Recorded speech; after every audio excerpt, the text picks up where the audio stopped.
শেষ ধাপেও কলেজ পায়নি জিপিএ 5 পাওয়া ৭০০ শিক্ষার্থী। কলেজ পাননি এমন প্রায় ১২,০০০ শিক্ষার্থী আছেন যারা এই বছর একাদশ শ্রেণীতে তৃতীয় পর্যায়ে আবেদন করার পরেও কলেজ পায়নি এবং চতুর্থ ধাপের কোনো সুযোগ থাকছে কিনা মূলত এই ধরনের প্রশ্ন আছে সবারই মাঝে। তো মূলত এই বিষয়ে আজকে কথা বলবো। তো থাম্বনেল দেখে আপনারা সবাই বুঝতে পারছেন আজকে ভিডিওটি টপিক। এবং আসসালামু আলাইকুম, আপনারা যারা নিয়মিতভাবে আমার ভিডিওটা ফলো করে থাকেন তাদের জন্য মূলত আজকের এই ভিডিওটা। তো চলুন আমরা আমাদের প্রচলিত যে ডেইলি ক্যাম্পাসের যে প্রতিবেদনটা সেটা দেখে নিই। যে তারা এখানে বলতেছে যে শেষ ধাপেও কলেজ পাননি প্রায় ৭০০ শিক্ষার্থী যারা হচ্ছে জিপিএ 5 হোল্ড করতেছেন। তো মূলত তাদের জন্যই আর কি এই ভিডিওটা। যারা এখনও কলেজ পায়নি কিংবা তারা তৃতীয় ধাপেও যারা কোনোভাবে কলেজের ভর্তি জটিলতার মধ্যে পড়েছেন মূলত তাদের নিয়ে কথা বলবো। তো এখানে বলা হচ্ছে যে একাদশ শ্রেণীতে ভর্তির তৃতীয় ও শেষ ধাপের ফলাফল প্রকাশ হয়েছে এবং প্রকাশিত ফলাফলের বিশ্লেষণ করে দেখা গেছে যে প্রায় জিপিএ 5 পাওয়ার ৭০০ শিক্ষার্থী ভর্তি হওয়ার কোনো সুযোগ পাচ্ছে না, অর্থাৎ তারা যে কলেজগুলো মনোনীত করেছিল সেই কলেজগুলো পায়নি। এছাড়াও টোটাল যে কলেজ না পাওয়া শিক্ষার্থী সেই শিক্ষার্থীর সংখ্যা অলমোস্ট ১২,০০০ এখানে কিন্তু দেয়া আছে। এছাড়াও কলেজ পাননি প্রায় ১২,০০০ শিক্ষার্থী। এবং এই বিষয়ে হচ্ছে আপনার শুক্রবার ১২ তারিখে যে ফল প্রকাশটা হয়েছে এবং এই ফল প্রকাশের মাধ্যমে মূলত এই বিষয়টা ক্লিয়ার হয়েছে এবং হচ্ছে এই বিষয়টি কোনো যেন কোনো মাধ্যম দিয়ে আসে নাই। এটা হচ্ছে ঢাকা বোর্ডের চেয়ারম্যান তপন কুমার সরকার স্যারের মাধ্যমে আসছেন এবং ঢাকা মাধ্যমিক ও উচ্চ মাধ্যমিক শিক্ষা বোর্ডের চেয়ারম্যান তিনি। এবং তিনি বলেন যে তৃতীয় ধাপে আবেদন নেওয়ার কথা ছিল। ৩ ধাপে প্রায় ১২,০০০-এর বেশি শিক্ষার্থী কলেজ বরাদ্দ পাননি। তাদের মধ্যে এসএসসিতে জিপিএ 5 পাওয়া শিক্ষার্থী ৭০০ জনের মতো আছেন। এবং তিনি আরও ক্লিয়ার করে বলেন যে আবারও ভর্তির বিজ্ঞপ্তি দেওয়া হবে কিনা সে বিষয় পরিষ্কার করে কিছু জানাতে পারেননি অধ্যাপক তপন কুমার স্যার। তিনি জানান আলোচনা সাপেক্ষে এই বিষয়টার সিদ্ধান্ত নেওয়া হবে, তবে একজন শিক্ষার্থীও যে ভর্তি বঞ্চিত থাকুক এই বিষয়টা কিন্তু তারা কোনোভাবে অ্যাকসেপ্ট করতে চাচ্ছেন না। এবং তিনি বলেন যে তপন কুমার স্যার বলেন যে হিসাব অনুযায়ী এসএসসিতে কৃতকার্য দেশের সংখ্যা প্রায় হচ্ছে ১২ লাখের কিছু বেশি শিক্ষার্থী এবং তার এগেনস্টে যে আপনার সিট সংখ্যা আছে সেটা অলমোস্ট ২৫ লক্ষ মতো। তো এর ফলে তারা কোনোভাবেই চাচ্ছে না যে ভর্তি বঞ্চিত হয়ে থাকুক কোনো স্টুডেন্ট। তো এই বিষয়টা নিয়ে হচ্ছে আরেকটা প্রতিবেদন আসছে, যেটা হচ্ছে আজকের প্রতিবেদন যে একাদশের চূড়ান্ত ভর্তি প্রক্রিয়া শুরু আজ। এখানে কিন্তু ক্লিয়ারভাবে বলা হয়েছে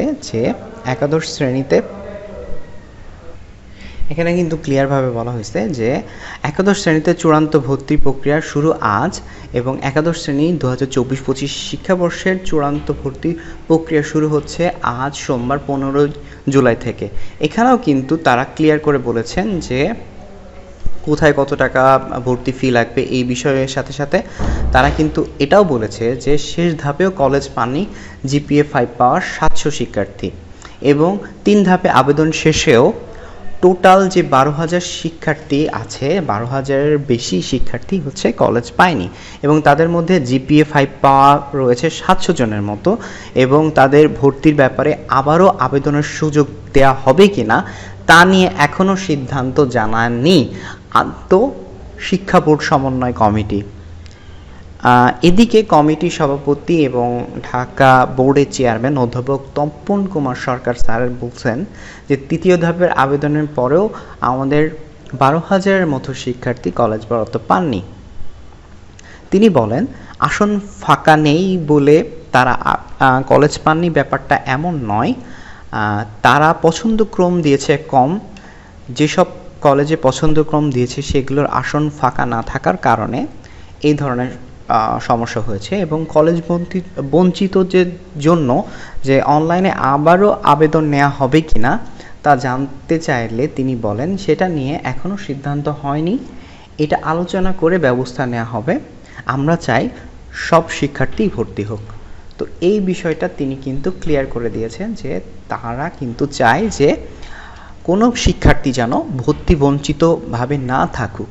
সুতরাং আমরা যারা এখনও একাদশ শ্রেণীতে ভর্তির অপেক্ষায় আছি কিংবা আমরা এখনও হতাশার মধ্যে আছি, তাদের কিন্তু আমি বলবো যে কোনো ধরনের ভর্তি জটিলতা হবে না হয়তো বা তোমাদের।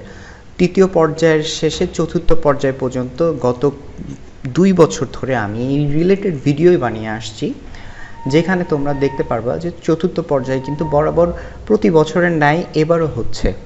সুতরাং তোমরা কিন্তু এখনও কোনো ধরনের কোনো ভয় ভীতির কারণ নাই। অর্থাৎ তোমরা যারা এখনও তৃতীয় পর্যায়ে নিশ্চয়ন করনি কিংবা তৃতীয় পর্যায়ে ভর্তি হতে পারোনি, তাদের জন্য কোনো হতাশার কারণ নেই। তোমরা দয়া করে একটু ধৈর্য ধারণ করো এবং এই বিষয়টা নিয়ে একটা প্রজ্ঞাপন জারি হবে এবং এই প্রজ্ঞাপনটা জারি হওয়ার সাথে সাথেই তোমাদের মানে এই চ্যানেলে সাবস্ক্রাইব করা থাকলে কিংবা বেল আইকনটা প্রেস করে থাকলে তোমরা কিন্তু সবার আগে এই ধরনের ইনফরমেশনটা তুমি পেয়ে যাবে। এবং কিভাবে তুমি চতুর্থ পর্যায়ে, অর্থাৎ চতুর্থ পর্যায়ে কিন্তু লাস্ট, তো চতুর্থ পর্যায়ে তুমি কিভাবে কলেজ আবেদন করবে এই বিষয়টা আমি একটু ক্লিয়ার করে বলে দিই। যে তোমরা দেখো যে আমি exiclassadmission.gov.bd এই ওয়েবসাইটে আছি, যেখান থেকে তোমরা সবাই অ্যাপ্লাই করেছো।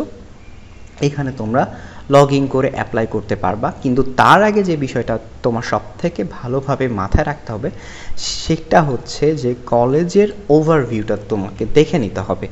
কলেজের ওভারভিউটা কি, তুমি কোন কলেজে ভর্তি হতে চাচ্ছ, সেটা কোন জায়গাতে এবং সেখানে কতটা সিট ফাঁকা আছে, সায়েন্স গ্রুপের জন্য কয়টা, হিউম্যানিটিক্সের জন্য কয়টা, বিজনেস স্টাডিজের জন্য কতটা, এই বিষয়টা কিন্তু তোমাকে আগে ক্লিয়ারভাবে জেনে নিতে হবে। আমি প্রথমে ঢাকা বোর্ডটা নিয়ে নিচ্ছি, দেখো তোমাদের প্রয়োজনীয় সুবিধাটা আমি দেখিয়ে দিচ্ছি। দেন ঢাকারটা তুমি আবার সিলেক্ট করে নিবা।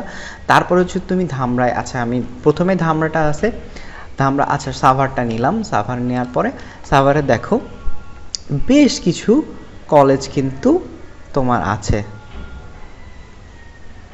এই যে যেমন ধরো টাঙ্গাইল রেসিডেন্সিয়াল কলেজ, যেটা এখানে কিন্তু তোমার বেশ কিছু স্টুডেন্টের জন্য ফাঁকা আছে।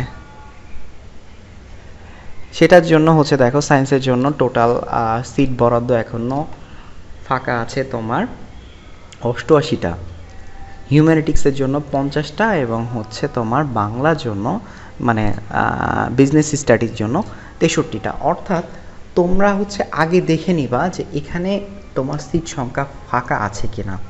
তোমার যদি সিট সংখ্যা ফাঁকা না থেকে থাকে তাহলে তুমি যদি অ্যাপ্লাই করে থাকো তাহলে সেই বিষয়টা কিন্তু তোমার জন্য ভুল হবে। তুমি ধরো যে ঢাকার মধ্যে তুমি আদমজি ক্যান্টনমেন্টে, এখন অলমোস্ট আদমজিতে তোমার ভরে যাওয়ার কথা, ঢাকার মধ্যেই আছে।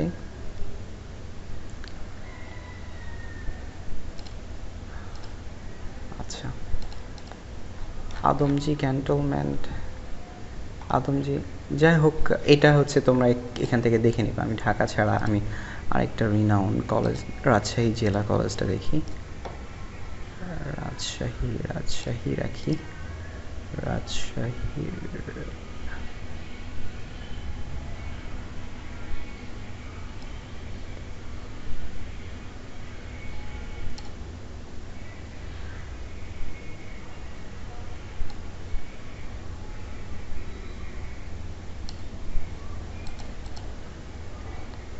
এখান থেকে কিন্তু তোমরা এখান থেকে দেখে নিতে পারবে যে যে কলেজগুলো তোমাকে তুমি ভর্তি হতে চাচ্ছ সেই কলেজগুলো তুমি এখান থেকে দেখে নিতে পারবা। যে যেমন ধরো মির্জাপুর হাই স্কুল অ্যান্ড কলেজের যে বিষয়টা, সেখানে দেখো তুমি কিন্তু এখানে 47টা সিট ফাঁকা আছে তোমার সায়েন্সের জন্য, হিউম্যানিটিক্সের জন্য 44টা এবং হচ্ছে 49টা হচ্ছে বিজনেস স্টাডিজের জন্য। তো তুমি এইভাবে তুমি আগে কলেজ সিলেক্ট করে নিবা, তোমার মিনিমাম 10টা তোমাকে সিলেক্ট করে রাখতে হবে, 10 থেকে 12টা। তারপরে তোমার রেজাল্ট অনুযায়ী তুমি ওখানে অ্যাপ্লাই করবা। অ্যাপ্লাই করার ফলে তুমি দেখবা যে চতুর্থবার তোমাদের কলেজগুলো কিন্তু মিস হবে না। এবং যারা তৃতীয় পর্যায়ে কিন্তু নিশ্চয়ন করবে না তাদের জন্য কিন্তু একটা দুঃখের সংবাদ, তারা কিন্তু চতুর্থ বারে কিন্তু অ্যাপ্লাই করতে পারবে না। তাদের কাছে কিন্তু প্রত্যেকটা ট্র্যাক আছে। চতুর্থবারের জন্য তাদেরকে দেওয়া হবে যারা হচ্ছে কিন্তু এই বছরে ৩য় পর্যায় পর্যন্তও কিন্তু অ্যাপ্লাই করার পরে কোনো ধরনের রেজাল্ট আসেনি তাদের জন্য। অর্থাৎ তোমার যদি নিশ্চয়ন না করে থাকো অবহেলা করে, তাহলে সেক্ষেত্রে কিন্তু তোমার জন্য ভর্তির সুবিধাটা হয়তো বা থাকবে না। সেক্ষেত্রে তোমাকে অন্য কোনো বিষয়ে শরণাপন্ন হয়ে ভর্তি হতে হবে।